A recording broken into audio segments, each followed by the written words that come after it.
I introduce to everyone Mr. Joshua Jackson, Caleb Jackson.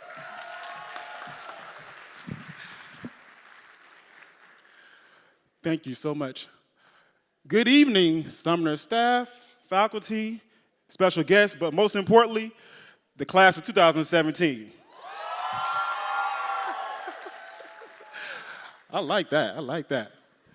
All right, so let me just formally introduce myself. I like to walk around the stage. I can't stay behind the podium. So like she mentioned, thank you so much for the intro. I'm Joshua Caleb Jackson, and I am from Jacksonville, Florida. Now, she mentioned a lot of great accolades on my degrees and what I've accomplished, but it wasn't that easy. I had a hard road to get there. My ninth grade year, and I know some of you all probably know this story because I did come on tour to Sumner, and I will talk about that. But for those that don't know me, my mother passed away in my ninth grade year.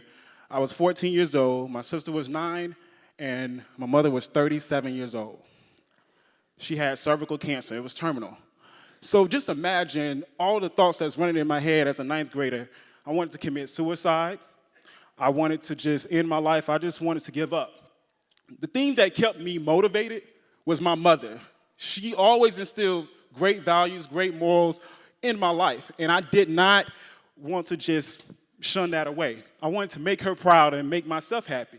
And so there's a song by Janae Aiko when she says, I got to keep going. I just keep going. I just keep going. And my mother, she keeps me going. She keeps me motivated, all right? Now, because of that, I was able to really be successful. I was able to do a lot of great things. I graduated college in 3 years. I got my master's degree at the age of 25. And by the age of 27, I was making over 6 figures. And that's what actually propelled me to write my book.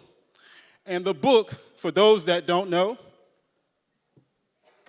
is called How to Pimp Corporate America. Now, some of you all are probably thinking, wait a minute, pimp and corporate America, that does not go in the same sentence. But it does in my case. So let me explain to you why I chose the term pimp. If you all remember the show Pimp My Ride, okay, it means something to upgrade or to make something better. And that's exactly the connotation and the definition that I use in my book. To teach people to upgrade their careers, upgrade your lives, to be the better versions of yourselves. Because you can do it. I did it.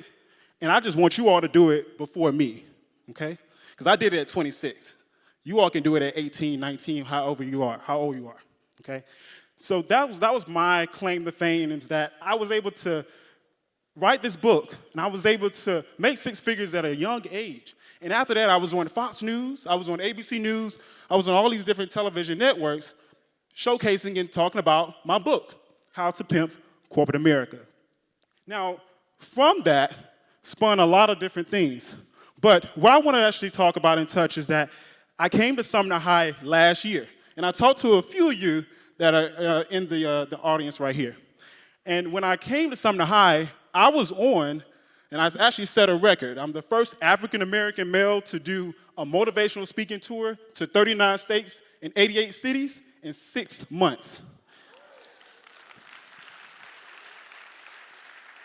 And guess how many speaking presentations I did? 58. So with that being said, when I came to Sumner, I just touched the surface on how to pimp corporate America. Just 3 tips. And I don't know if you all remember, I talked about a vision board, I talked about setting your goals and taking risks. But now I want to just dig a little bit deeper, and I want to talk about a process. And it's called the P.I.M.P process, the Pimp Process. All right, so the Pimp Process, I want to break it down in an acronym. P, the first P, stands for priorities. The second letter, I, influences. M, making moves. And lastly, the fourth one, the last P, is persistence. So first, let's talk about priorities. You all have priorities. Everybody has priorities. Every day you wake up, you have a priority. You have things that you have to do. Now, there are certain things that outweigh more than others, but let me ask you all this. If you have your phone, if your phone cracked, what you going to do? You're going to try to get it fixed. No matter what you're doing, you're going to try to fix this and make it your number one priority. Just like you would make a priority to do anything that you normally would do, on your day-to-day basis. Wake up or go to school or go to your job or wherever you have to go or whatever you have to do, that is a priority. You have to see your life like that, your careers like that. Prime example, when I came up with the idea to write the book, before I came up with the idea to even write a book and go on tour and do all these great things, what I did was I said, well, what's my number one priority? My number one priority is to give back to the youth, to do something special, to influence you all on how to be successful now instead of waiting until you get 25 or 30 when you're trying to figure things out on your own. And because of that, I was able to understand what my priorities are first, set up my goals and my deadlines, and I started doing so many great works, writing a book, going on tour, started my business. And now I'm headquartered in San Diego. I just got a corporate office, so now I have a corporate headquarters, okay? And what I'm gonna do with my business is grow it even more, okay? But it started out with me having priorities. What's your priority in life? What are you trying to accomplish in life? What is it that you can do now to get you even further in your life? So think about that, your priorities. It's always important. But again, it's all a process. So if you have your priorities in order, check. Next is influences. Now, what I mean by that is understanding your circle of influence, because your circle of influence can either hurt you or help you. Now, we all love our family and our friends so dearly, but I'm just going to be real. Sometimes your friends and your family are not the greatest people to give advice from, especially if they haven't been through it. So if you have a dream and you have something that you want to accomplish, you really have to hold that dear to your heart, but make sure that the influences that are around you are positive influences. People that are going to propel you to achieve your life goals and your heart's desire. Because that's really what matters. Because, for instance, with social media takes up so much of your time, but at the end of the day, it's like, I'm wasting so much. I can be doing so much more with my life. I heard somebody clap. But also, when it comes to family, like, I always get advice from my dad. My dad has been through it all. But sometimes I got to tell my dad, no. I think I'm going to do this instead. Because my dad told me when I was 18, I was the same age as you guys. He said, I want you to go to a 2-year college. No, sorry, Dad, that's not a good advice. I think I want to go straight to a 4-year. Well, if you go to a 4-year, well, I'm not going to pay your car insurance. All right, I get a job. I got school money. What's up?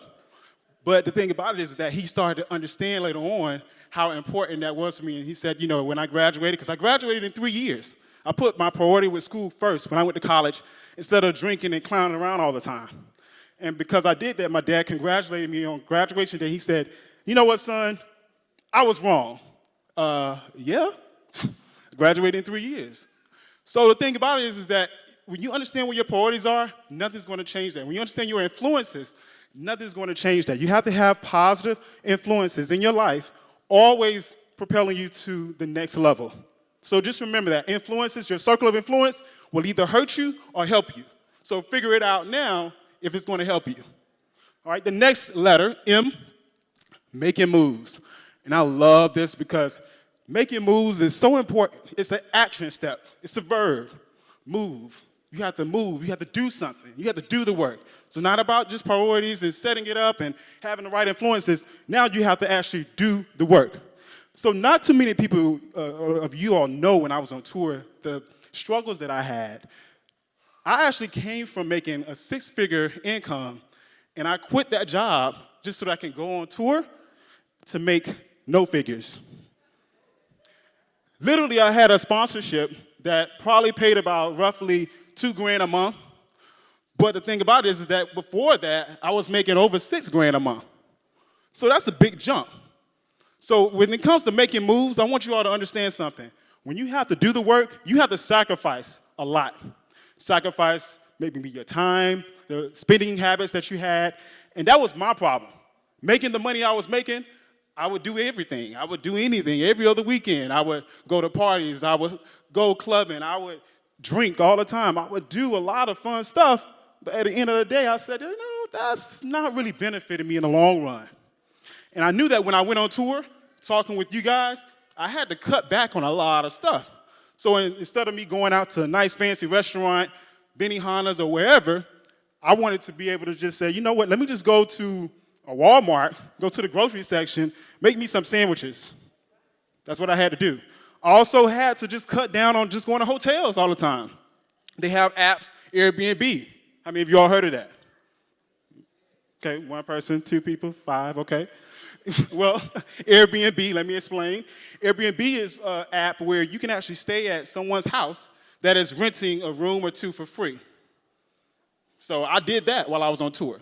I did couch surfing. I did all kind of stuff. But the thing about it is that I was able to understand that if I want to make a move and make an impact on your guys, on your lives, I have to make some sacrifices because that's what it takes to be successful.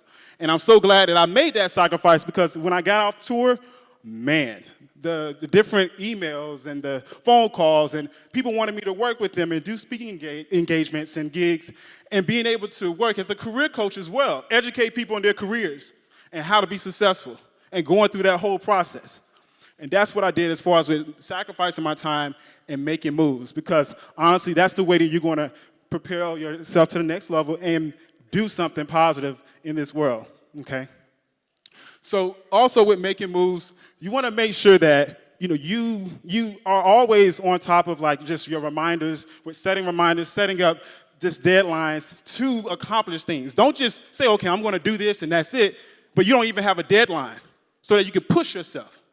And you really need that because it's not about just doing it because you need some encouragement sometimes. You need your friends, their influence. It goes back to that.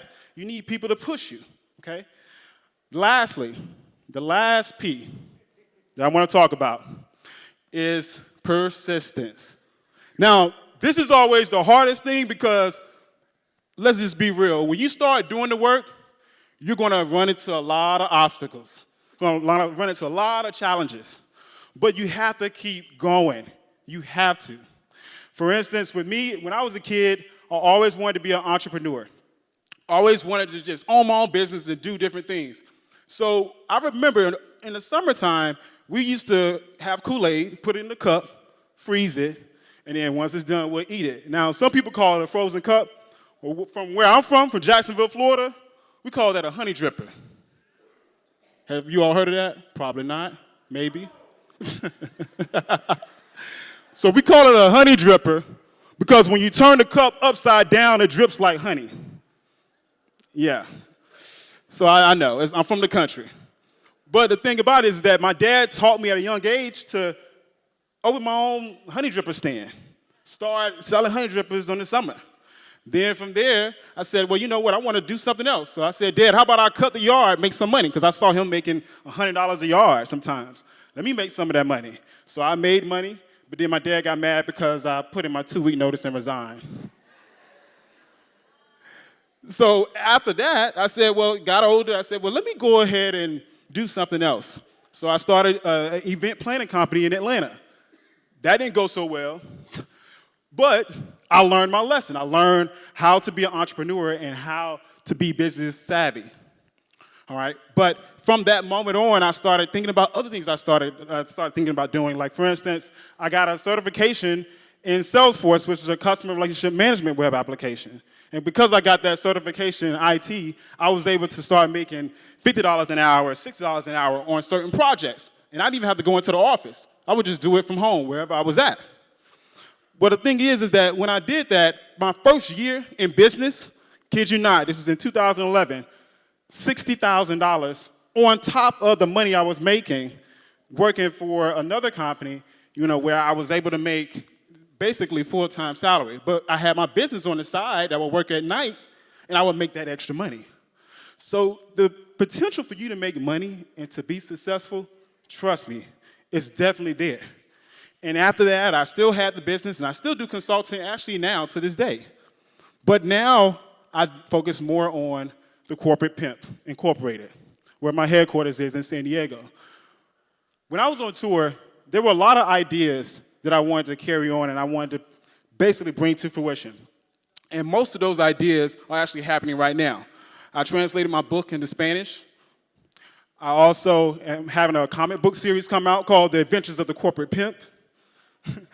I'm also building a network of career workshop facilitators under the corporate pimp umbrella so that we can do workshops to educate people on how to create a resume, how to do mock-up interviews, how to create a vision board, different things like that with your careers, all right?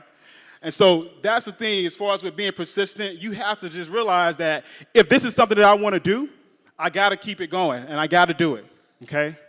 And so with that being said, P.I.M.P.